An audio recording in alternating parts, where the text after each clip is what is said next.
Cut. And cut. Cut it there. Cut! Ribbit! And cut. Cut. Cut. Cut. Terrific. Cut. And cut. Cut. Let's try it again. Cut! And cut. Cut. Check the gate. Cut it. Cut. Welcome to Cut, just another movie podcast. I'm Angie. I'm Manny. And we're two siblings that love movies. This week, we're venturing back into spooky territory and reviewing a movie that's coming out this Friday. Now, I know everyone's probably tired of vampire lore and vampire movies, but this is another vampire movie, but it's told from a different perspective. And I'm talking about Renfield, where we have Nicolas Cage playing Dracula. Yeah. So we saw this Monday night. It is now Tuesday night. It was one of the other Beyond Fest screenings. Beyond Fest, if you didn't know, they put on all these genre screenings. They put on a festival once a year where it's like 2 weeks of screenings. Right. And this month they're doing 5 movies in April that are in the horror thriller genre. Yeah, and from what it sounds like, 3 of them are like new movies and 2 of them are anniversaries, it seems like. I know they're doing House of a Thousand Corpses on Thursday with Rob Zombie and Sherry Moon Zombie. And they're teasing a Cronenberg movie, which I don't know. There has to be some anniversary with a Cronenberg. Yeah, so we saw it Monday as part of this. It was a free screening that they had. If you haven't made it to any one of these, you definitely should if you're in the area or the surrounding area. They're a lot of fun. The Beyond Fest crowd is one of my favorite crowds to watch movies with, even if the movie sucks. Like, the crowd is going to be really good. And we watched Renfield on Monday, so this is going to be our review for it. As always, you can follow us on Twitter, TikTok, Instagram at Cut Movie Pod. TikTok has like the weird underscore, but if you just put in Cut Movie Pod, you should be able to find us. So please follow us, like and subscribe. We also do the live podcast on YouTube. You can find us there, Spotify, Apple Podcasts, what have you. All the things. You'll find us there. Again, we're not sponsored by Beyond Fest by any means or But American we should Cinematheque. We totally should be because we've talked about them for many podcasts. And none of that influences like our opinions or our reviews. Like, they don't pay us and we tell how we think it is. And yeah, we've shit on a movie we saw through Beyond Fest once or twice, maybe. It rhymes with the word bold. I was thinking that too.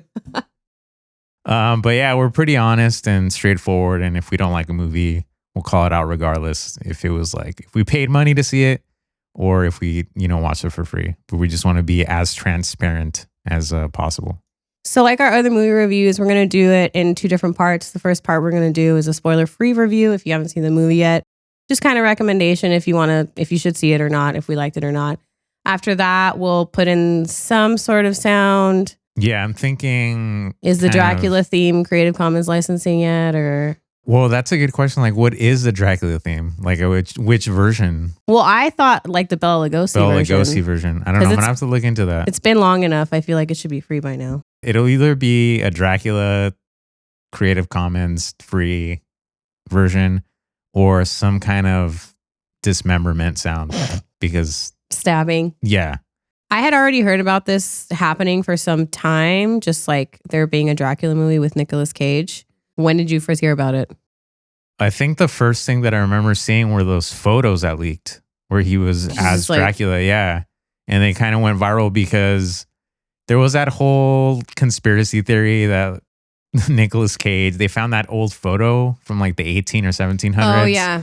And they're like, Nicolas Cage is Dracula because he's immortal because he's lived for like hundreds of years or whatever. And so I think when that photo leaked of him as Dracula, it was like, oh shit, and people just kind of went berserk and thought that he was like perfect for the role, which I think that he was perfect for the role. But that's the first thing that I remember seeing where he was Dracula, and then obviously seeing the trailer. What was your first memory of it? I had heard, I think the casting thing came out first, and then I forgot about it, and then I saw those pictures. And then, yeah, it was just like the trailer. And even when the trailer came out, I was like, oh yeah, this is still happening. Like, I kind of forgot about it again. But same, I was just like, Nicolas Cage is kind of perfect, especially with like the tone of the way the trailer is. Because the trailer it's like a horror comedy. It's not really like a horror movie. It's more of a comedy. Like there's lots of gore in it, but it's mostly funny. It's not really scary. What I really loved about the trailer and then carrying over until seeing the movie is the whole codependency narrative and the group therapy session, because that's totally set up in the trailer. But even like when you watch the film, I had never thought of that dynamic between Renfield and Dracula. Even it being from Renfield's point of view, I thought was really interesting because, like I mentioned earlier, everyone's kind of tired of vampire tropes or the vampire lore, or seeing it from that kind of point of view. And I think making it Renfield's point of view was really interesting and really funny. Before we get into it, Renfield has a running time of 1 hour and 33 minutes, I believe. So it suffice Angie's horror movies can't be longer than 1.5 hours.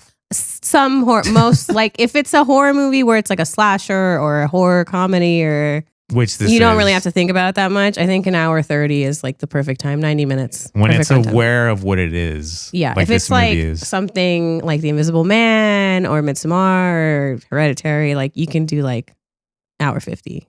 So Beau's Afraid being 3 hours, no go. I don't think that's a horror movie, so we'll see, I guess. Yeah. It was directed by Chris Mckay, which if you've seen the Lego Batman movie, was directed by him. The screenplay was written by Ryan Ridley, but it was based on an original idea by Robert Kirkman. And Chris Mckay and Robert Kirkman were both there after the screening that we went to go see, and they did a cool Q&A and gave some insight, which we'll try to pass along during our review. Renfield is played by Nicolas Hoult. What do you think about his casting as Renfield? I love Nick Hoult. I think I've known him since the Skins days. If anyone watched season 1 of the UK Skins, that's how I know Nick Hoult. And then after that, I think I saw him in like X-Men. Yeah. And I was just like, oh, it's that guy from Skins. And so he's always just kind of been that guy from Skins for me. I thought that the first thing I remembered him was in X-Men 2, but then when Chris Mckay and Robert Kirkman brought up that... Oh, the Weatherman. The Weatherman, I was like, oh my God, that's so true. He was like a baby in that movie. That was before Skins. Yeah, that was way before Skins. And so I was like, oh, so the first thing I saw him was in Weatherman. The one thing that I'll say is he sort of has a lockdown on that type of character. Yeah, like the befuddled kind of British guy. Yeah, and like you root for him, kind of like in The Menu, even though in The Menu he's more of like annoying and arrogant, but in like a nerdy way. But I feel like he's nailed that kind of character down. And even Chris Mckay talked about like that before they even cast Nick Cage, that he thought that Nicolas Hoult was like perfect for Renfield. Obviously, Nicolas Cage plays Dracula. Awkwafina, who I didn't remember was in this movie. I totally forgot about her from the trailer.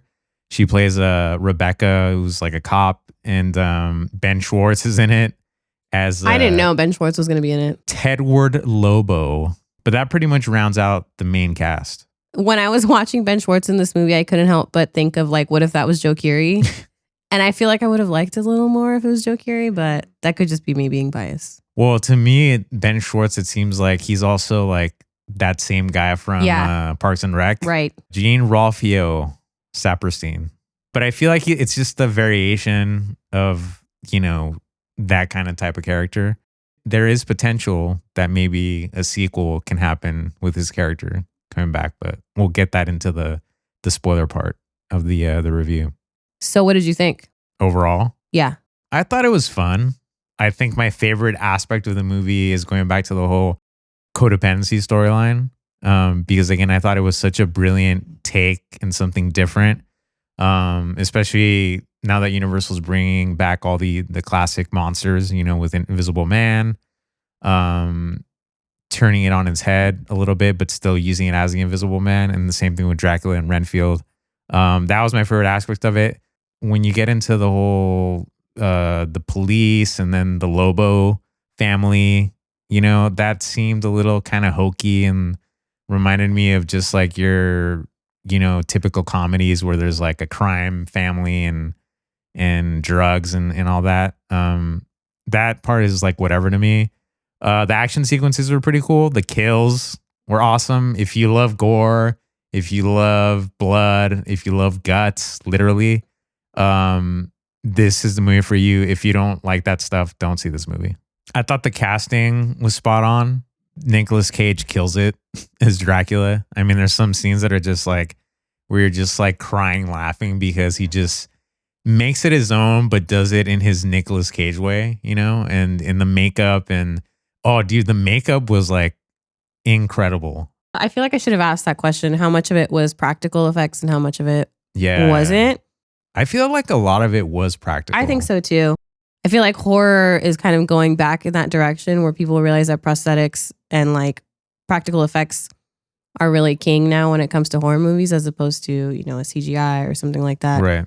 Dracula goes through some transformations. Like you don't see just the pristine Dracula, which you've seen in all the other movies.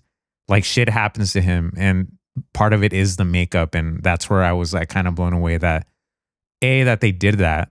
So you're not used to, again, just seeing Dracula just be just perfect and flawless skin wise. What did you think overall? I liked it. Like you said, I mean, I liked it as much as I thought I was going to like it. No more, no less, like kind of.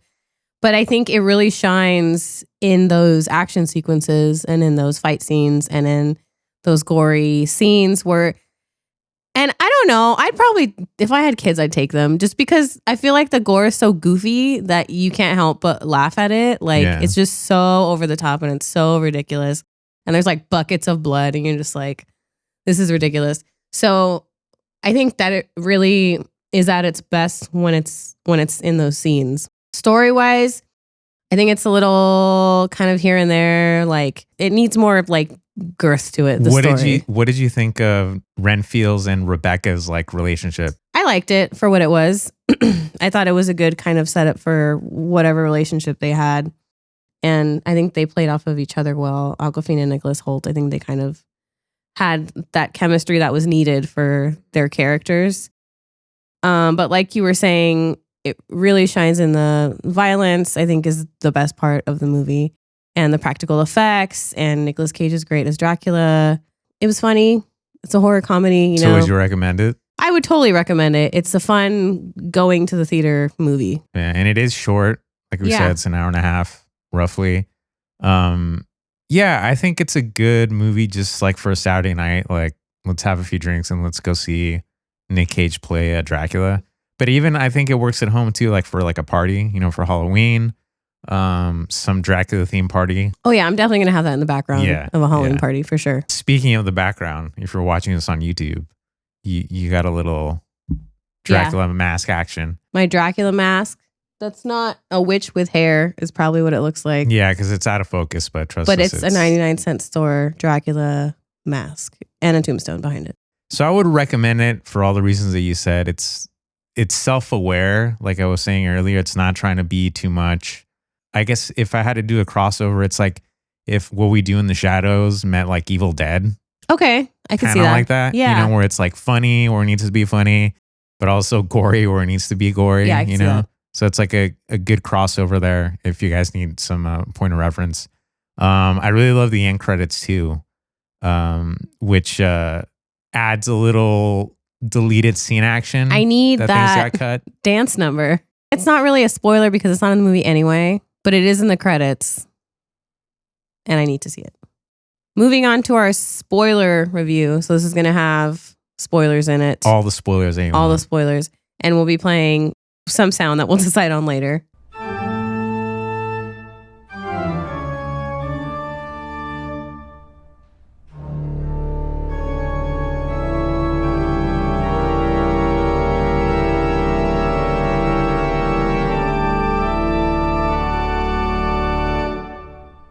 Okay, so how up to date are you with vampire lore? Not very much. Like I said, the only thing that I know of Dracula are, you know, Bela Lugosi, Christopher Lee, Gary Oldman in Coppola's Dracula. But other than that, that's pretty much it. Like I don't know narratives or connections or anything like that. Coincidentally, I guess, I've been rewatching True Blood. I'm on season 5. And what's interesting to me about vampire movies across the board is like what they take from the lore and like what they change from it. So it was really funny to see specifically kind of the thing where I hadn't seen it before True Blood, unless I did and I just kind of forgot about it. But there's a thing where a vampire can come into your house unless you invite them. Like you specifically have to be like, oh, will you come in? Will you please come in? And that was a thing that really made me laugh in Renfield is especially when he comes into the meeting. Or no, he comes into Renfield's apartment. Oh, yeah. And he has the mat that says, please come in. And he's like, fuck, like when he comes in. And then when he goes to the meeting, the guy that leads the meeting is like, oh yeah, like come on in. And Renfield's like, no. So I really like that they kind of included that part of the lore because it's so ridiculous to me. It's so funny. I totally fucking missed that. Did you really? Yeah. Oh my because God. the doormat, when people like laughed out loud, I was like, wait, what? It's the vampire lore. Yeah. Because I'm an idiot when it and comes the to funny Dracula. part is that in True Blood, there will be parts where they're like, I rescind your invitation. And the vampire's like, no. And like he like floats really? out of the house and it's so dumb. So I was really happy that they kind of included that. I thought that was really funny. I forgot another Dracula. The Dracula that we just watched, Dracula 2000. Dracula which to also Gerard takes Butler place in New Orleans. So it does take place in New Orleans, the vampire capital of the world. If you didn't know, now you know. So they use the old Bela Lugosi stock footage and they pull a Forrest Gump where they superimpose Nick Cage as Dracula and then Nicholas Hoult as Renfield. And it looks pretty legit. And so it covers like that whole history and he's sort of his inner monologue narrator while he's at his group therapy session, which I thought was just such a brilliant way to like start the movie. Yeah, I thought it was funny because it's kind of like a thing where it's like, oh, bet you're wondering how I got here. And it just kind of tells you like a brief history of their relationship.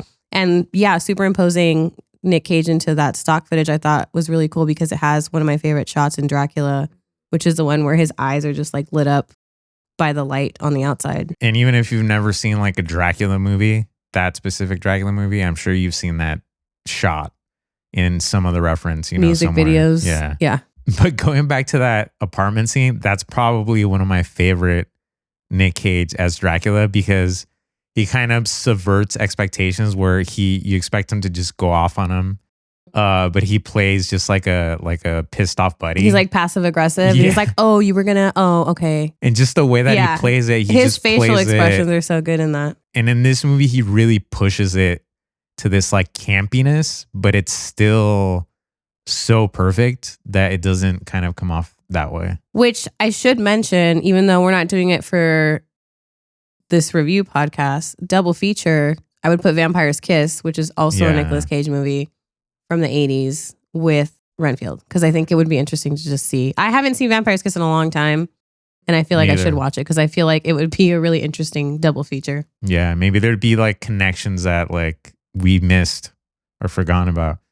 Going back to the story a little bit. So like the premise is that, Renfield is trying to get away from Dracula and he's going through this like group therapy session and there's all these, mirroring of like, the power struggle between a narcissist and like, someone that's codependent. And, but then there's also that drug story where the Lobos in New Orleans really control the city and, they pay off cops. And that's where Awkwafina's character comes into play, where she's not the corrupt cop, but all the other cops around her are. And so she's trying to get back at the Lobos who killed her dad, who was like police chief at one point. And so Ben Schwartz plays like the son of the woman who leads the Lobos, who is played by Shoreh, I'm going to butcher it, Agdashlu, who I remember from House of Sand and Fog, which is like one of the most depressing movies I've ever seen.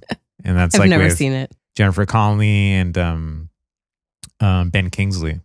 But it's super depressing. And that's kind of the first thing that I remember her being in. But she's done a bunch of stuff, like going all the way back to the 70s, right? Yeah, and I know you were talking about how you didn't catch the Lobo reference with like a werewolf type thing. I fully thought one of them was going to be a werewolf. Well, Ben Schwartz. Well, I thought like in the movie, Yeah, it was yeah. going to come out that it was just like, just kidding, I'm a werewolf. Ha. Like, that's what I thought. It was going to be like the two families, which sequel? I don't know, maybe. Potentially. So what did you think of the way that Dracula transforms throughout the movie? That was another thing that I liked, is that straight away from the beginning of the movie, Dracula is like a Cheeto, like a burnt Cheeto, basically. Because, he gets exposed to the sun and he just kind of burns and ends up being crispy Dracula jerky, and he has to kind of go back to full power throughout the movie. So we don't really get Dracula until almost the end of the movie, I feel like. Yeah.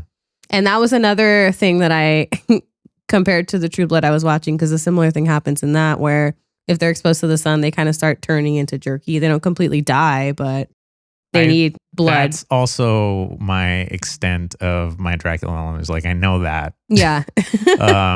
But yeah, like when he's like charbroiled, he's like charbroiled. I love the little, like the puppet thing where you just see his teeth and he's just like, rah, rah, rah, rah. I thought that was so funny. And then the next sequence is like where they talk about settling in New Orleans, and it's like in an abandoned hospital. That set piece with the bags of blood in his like throne, I thought was so genius too, production design wise.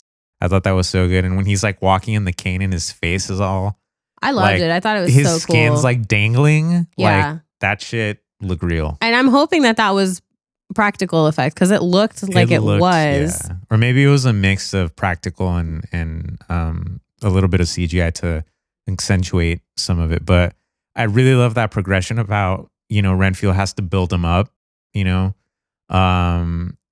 at one point in the movie, Renfield's like, when he has his like breakthrough, he's like, oh, wait, I actually have all the power because I can stop him from, basically feeding him bodies. Mm-hmm. So he powers up. That was a part of the narrative that I liked too, that I never thought of. I was like, oh, he could just like cut him off, I know we were talking about Rebecca and Renfield's relationship. Oh, yeah. What did you think about that dynamic? It was kind of hit or miss for me. There were some scenes that I think when he's telling her about how that she's like a real hero and that he's the one that's not the hero, because there's an action sequence where he basically saves her life, and she's like, oh no, you're a hero. You saved all of us at a bar in New Orleans or whatever. And that's where he starts to get the confidence that maybe he isn't as helpless as he feels. And so those scenes, I think, where I feel like they connect to the most, where it starts getting a little lovey-dovey and like maybe that there's like a possible romantic relationship with him. That's where I'm like, I don't know if they have that type of chemistry. Yeah, which I felt the same, and I did appreciate that they never did kiss never went or all the way anything like that, which I kind of liked, because I feel like if you were in a relationship like that, you might be like, oh, maybe I like this person, or maybe I just want to be friends with this person. So I feel like they kind of illustrated that in a good way, because like he brings her flowers at some point and he's like, oh my God, she's amazing. And then after that, they're like, well, no, maybe like I'll just talk to her about her sister. And so I think they end up in a good place. I think if they would have like kissed or whatever, I would have been like, this does not work for me. Like, because it was just, I don't know, it felt weird. Yeah, I agree. I think if it had taken like where they start making out or like hold hands or something like that, that would have been like the. But I think they have a good friendship, and they're sort of on the same path, where they're trying to, fix their demons from their past and all that. So that's where they have like the real connection between them. What I was curious about as far as vampire lore, which I may have missed, is how, because Renfield is Dracula's familiar, and that's how he has the power of like eating bugs or whatever. And then in like the climax of the movie, we see like 6 different guys that end up with that power too. And so I just kind of want to know how they get that power. Like, what do they do? They just agree with Dracula. They just have like a pact. So a little backstory, Awkwafina's sister in the film, who's like not the chief, but like, it's like an FBI person, right? That's right. It's FBI. She gets kidnapped by Dracula and kind of holds her for ransom. And so Awkwafina goes and tries to save her. And so Dracula's blood brings people back to life. And so which is part of the lore. Which is part of the lore. So he tries to tell Awkwafina, join me and I'll bring your sister back to life. So I thought it was just like yeah, I will. My word is, as strong as oak type of deal. Which I did find funny when it's revealed that Ben Schwartz is like a familiar, where he like goes like this and he has like a millipede or something. I thought that was so funny. Oh, let's not forget the ska references. There's a part in the movie in the beginning where one of the other girls, Carol, that was such a great scene. Who's in the like, it's not Alcoholics Anonymous, but it's like the group therapy session. Oh no, it's not even her. It's the other girl. It's the first girl. Yeah, I thought that's what you were talking about. mentions that her boyfriend, who is abusive, loves ska music. And she's like, and that's not even the worst part. And so everyone just kind of cringes at the ska. And it's kind of like a running joke throughout the first half of the movie. And they mentioned in the Q&A that was supposed to be Rush, which I so wish was Rush because I don't like Rush. And I think that would have been, although it would have been a little more, it wouldn't have been as wide of a net. Yeah, it was too specific, but I kind of would have wanted it to be Rush 2 just because it kind of throws back at like, I love you, man. Yeah. It kind of like punches back at them. Right. For bringing Rush back, which kind of killed it for me, if I'm being honest. But yeah, the ska reference I thought was super hilarious. And in that scene where you first meet like the Lobos or whatever, because they're dealing coke basically, and they're like listening to like, you know, they're getting high on coke and like listening to ska. And then because it's the boyfriend of the woman that was at therapy, you know, it was her ex. Yeah. What did you think of all the like gore scenes, the violence? Over the top, incredible. But yeah, all the action sequences, I think, one-upped the one that came before, you know. One of my favorites is where like I think is it Renfield that pulls, or is it Dracula? That's my favorite. It's Renfield. The face that pulls his face off. Literally just grabs it. And it looks so kooky off. when he pulls it because you just see like the eyes and like it looks like something out of like a 60s horror movie. Yeah. But in color. And then also like when he pulls the guy's arms and then he uses them use kind of like nunchucks, you know? But yeah, there's a lot of callbacks to, you know, like John Woo movies and Jackie Chan. And I know the director talked about that he was inspired by that. But yeah, all the choreography and the action sequences are really well done. It's not just gore; they're actually like doing, you know, fighting moves and doing acrobatics and stuff like that. What was your favorite kill or another favorite kill? It's that same apartment complex fight scene where Renfield is like some guy I think is trying to pull Rebecca down from the balcony or trying to do something, and Renfield just kind of like jumps and lands on his like back and just like tears him in half. And as he's like dropping on this guy and tearing him in half and the blood is coming up and like squirting all over Rebecca's face, Renfield's just like as he's like dropping down in really slow motion. So I thought that was super funny. Yeah. And then he reaches out to her to like help her down. And she says that line is like, you know, when like your friend is like, oh, this is like the worst night of my life. And then you say, no, I've seen worse. This moment is going to be the worst moment. You know? I thought that was so good. Do you feel like Renfield got the better kills than Dracula? Yeah, because I can't even remember like a specific, other than that like Pope one in the beginning where he goes into his body and makes him explode.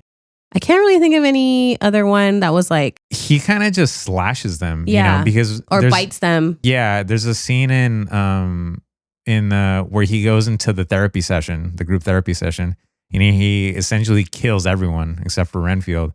He kind of just slashes everyone and then, like you said, bites them. But there isn't like a really crazy, like super death scene. Do you think it's because Dracula has to conserve the body so he can't go all like thrashy because he needs the blood? He needs the blood. No, well, maybe. But also, so at the very end when like they bring back the entire therapy group from Dracula's blood, that would not happen in the True Blood universe. Really? Because they would have been dead for too long. Like once they're dead and like dead, they're gone. Or you make them all vampires. Like there's... That was one of the things that I was thinking of too, because it's like Dracula, you get bitten by Dracula, you turn into a vampire and... No? At least as far as I know, no. And even I think in Interview with the Vampire, they do similar... Isn't that what happened in Dracula 2000 though? So I don't remember. From what I know, though, you bite someone until they're on the brink of death, basically. Okay. Like they're about to die. And then you both get buried in the dirt. And then you wake up in the morning and they're a vampire. Not in the morning, but like at night. What happens in Twilight? Isn't that he bites her and then... Oh, dude, I don't remember what happened. I've seen Twilight once. Okay, I've never seen it. Maybe twice. But I thought that was the whole thing is like... I know she does turn into a vampire. Yeah, because he like bites her and then... Oh, that's what happens. She has the baby and she's like about to die.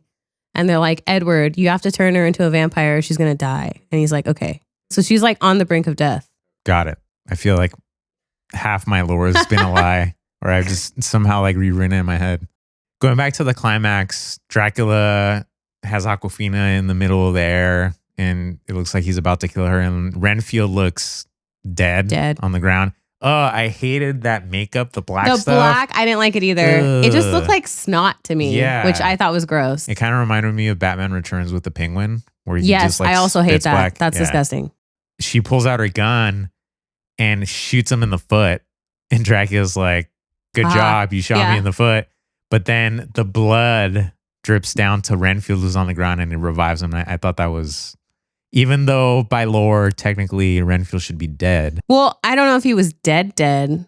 He was certainly very weak, but also he's supernatural. So That's true.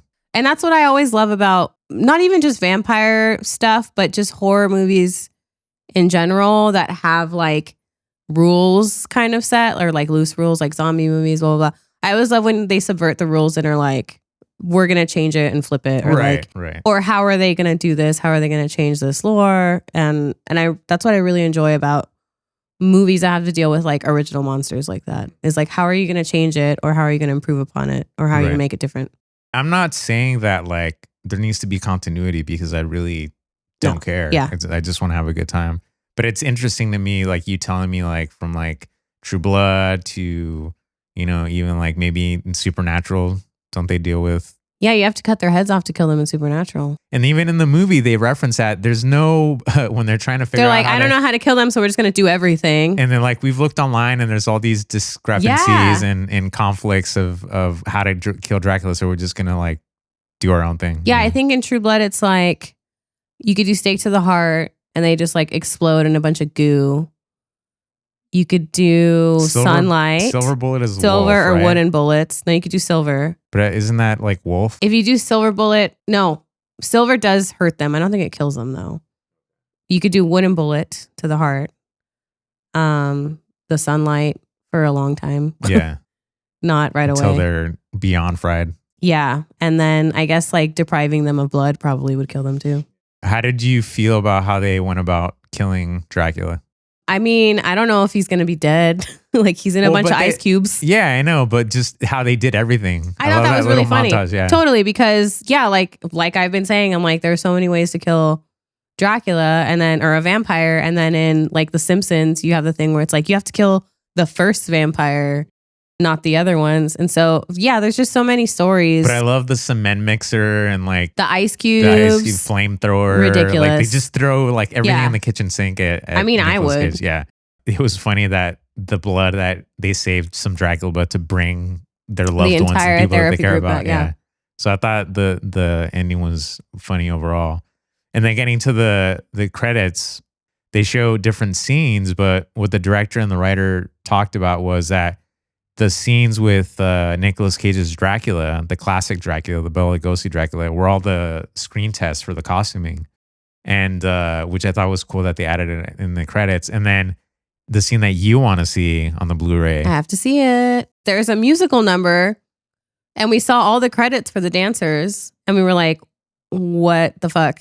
Do you think Nicholas Hoult is pissed that like all that choreography? Dude, I would be. I'm sure he sang a little bit. Yeah. And then for it to just end up in the credits and maybe I want on to see a Blu-ray. whole Renfield musical. Like, dude, that would cool. be legit. So overall, what did you think? Like I said, I loved it. I thought it was a fun time at the cinema. I thought it was a fun movie, like a horror comedy, which is always really fun for me.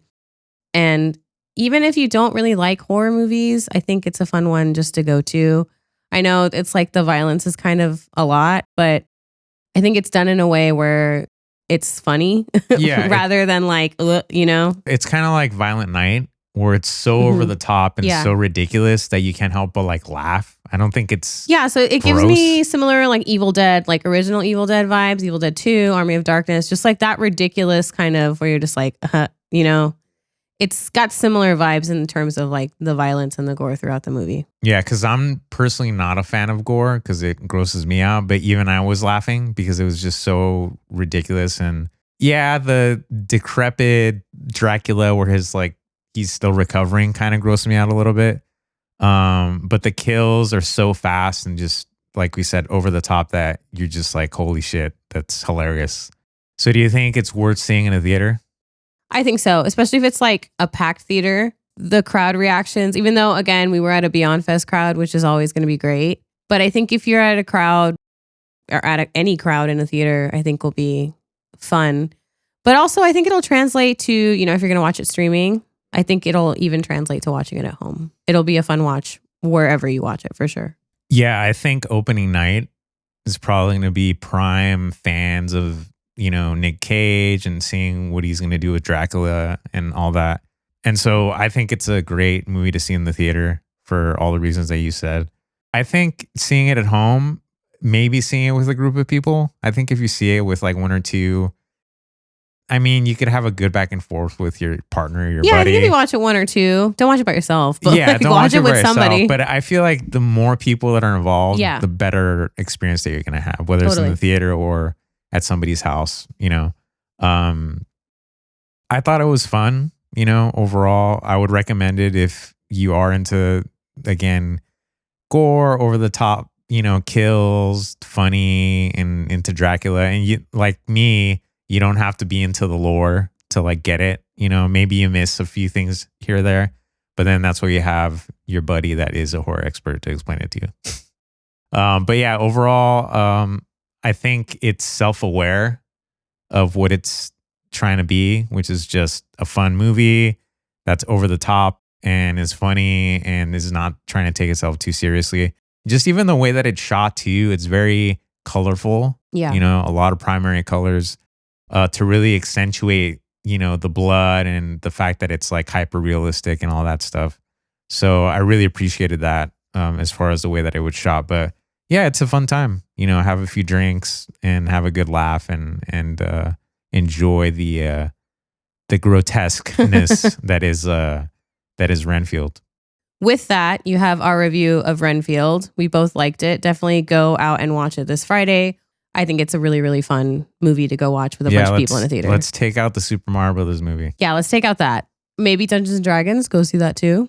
Next time on Cut, Just Another Movie Podcast, we got tickets to a screening. One of my most anticipated movies this year. Yeah, Angie's super stoked. So far. And I'm like forcing myself to go see this movie because when I watched the trailer, I was like, nope, that's a little too much for me.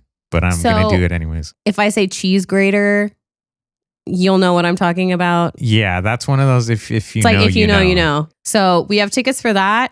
We'll be seeing it next Monday and hopefully providing a review the following day. Fingers crossed Fingers if I crossed. can get it out in time. If Manny doesn't faint. Yes. I don't know. We'll see.